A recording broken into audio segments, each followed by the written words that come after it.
Carrasco hopes that raise and job security are still ahead for him. But for now, he says he's focusing on rebuilding trust before he looks to his uncertain future. Police say but he did admit to writing those posts. Right now, he's in jail and under investigation for harassment and cyber stalking. Well, the Legion of Boom we're familiar with here at CenturyLink Stadium doesn't do things in a small way. The state says it does plan to tear apart and recycle the ship upon its arrival.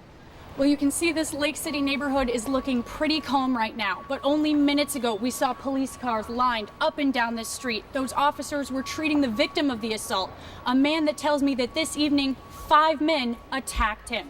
I pulled into my spot and I saw some guys park my spot, and we got an argument about them wanting to leave. They were, I think, drunk, and they followed me up to my apartment and started beating me up. Mike Shinbine says the attack didn't stop until he was able to push the group of young men out of his building and call the police. We arrived just in time to see them patching up the 55-year-old, but too late to catch a glimpse of Mike's attackers. He says those men quickly drove away before help could arrive. I'm just going to go to the hospital.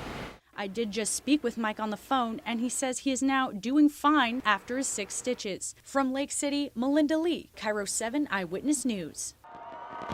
Attendees of Seattle's 65th Seafair will see more than fireworks lighting up the sky this July 4th. In Shelton, 4 men are preparing to spark a new addition to an old tradition. I'm going to jump out. It'll look like a comet coming across the sky. But these comets across the sky will be 4 men. For the first time, skydiving is making an appearance at Seafair. For Luke and fellow jumpers, the height and the risk are high. There's a lot to consider when you're jumping here.